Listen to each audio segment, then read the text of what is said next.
In this video, let me show you how to make the graph, the position time graph, okay?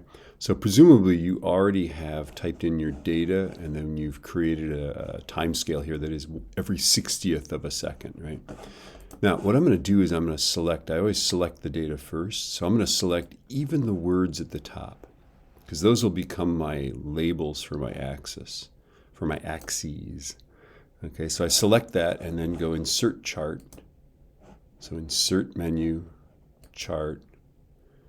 And you know, sometimes it'll give you a column graph, sometimes it'll give you the scatter graph. It's very whimsical. So if it doesn't give you a scatter chart, that's actually what you want, right? This doesn't look like it. That's great. We don't want the points. We actually want the smooth line. So choose that one, okay? And the first thing I'm going to do is I'm going to actually put this on its own sheet. So here's the graph. See the three dots in the right corner? Click that and move to its own sheet. Oh, it's beautiful. Now, this is a beautiful graph, but we need to put tangent lines on it. So we need grid lines. And then we also need a right side to the graph. Notice how it's just conjectural here. Like, I don't know where that is, right? Okay, so click Edit Chart at the top. And we're going to customize it, right? Chart axis and titles. If you didn't select the words, it won't put them there, and you'll have to click in there and add the title. This is not a great title for it. I could just say position versus time. We don't need the units in the title. I'm just, there it is, right? But you don't need to change that. So now the first thing I'm going to do is I'm going to go to the horizontal axis. Notice how I haven't specified a minimum and maximum value. So let's do that. Let's go 0.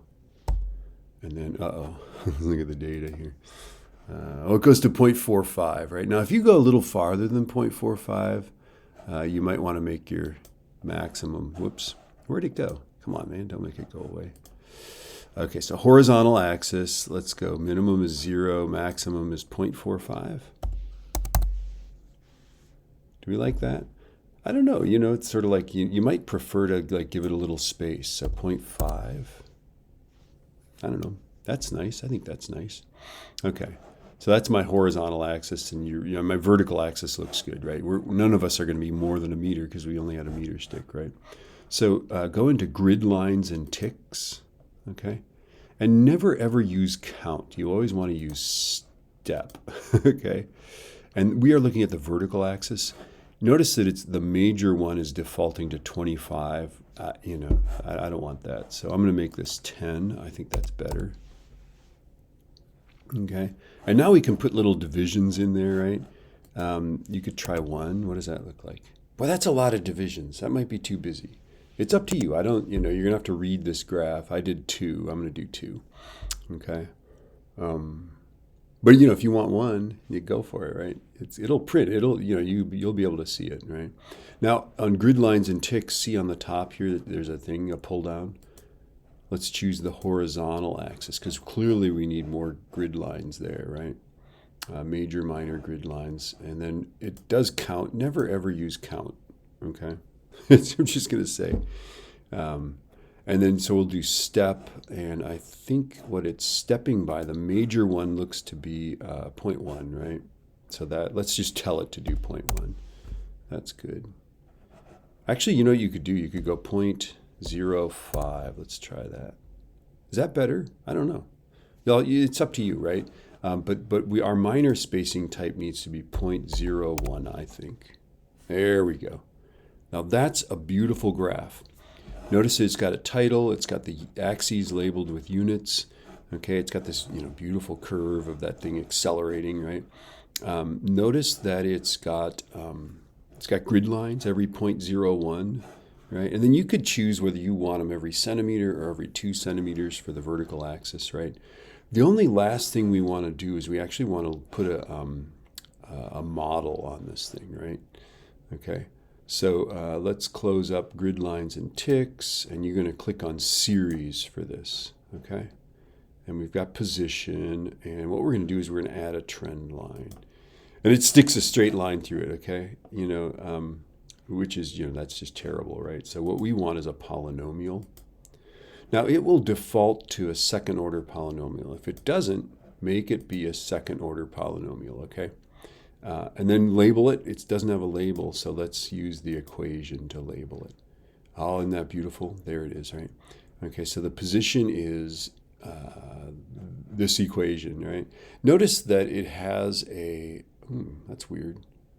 This is like the initial velocity. That's the initial position. That's the initial velocity, because this is s equals ut plus 1/2 at squared. And then they've added like an initial position, right? Okay. So the initial velocity appears to be negative. I don't get that. But notice this. This is the most exciting thing, right? Because it's ut plus, and then this is 1/2 at squared, right? That x really is t, right? Our x-axis is time. Notice that is half of our acceleration is right there. Because remember, it's 1/2 at squared. So this coefficient here is half of the acceleration. So all of the acceleration would be 964. That would be 964 centimeters per second, right? And of course, we're expecting it to be 981, but 964 is pretty good. So this is it. This is a beautiful graph. We have grid lines. When you print this out, you'll have to go back to a computer in the back of the room, okay? But when you print this, where's print? Shouldn't it be here? I feel like it should be. I don't know how to do print. Do you see print? I don't see print. When you print it, you're going to want to print it. Oh, there it is at the bottom. Sorry. You want to choose landscape, in my opinion. Okay. It'll print out the current sheet. And you're going to need to do this on one of the computers in the back of the room. So log on to your Google account, okay, on one of the PCs, and then you'll be able to connect to my printer. If you're working with a partner, print out a copy for the partner, right? Let's see, where is it going to print to? Oh yeah, there it is. Let's see if it prints. I'm going to print out a couple copies here, just so I've got a couple. But you've got the model, you've got the axes labeled with units, you've got grid lines. We are set. Let's print that thing. All right, I'm done talking.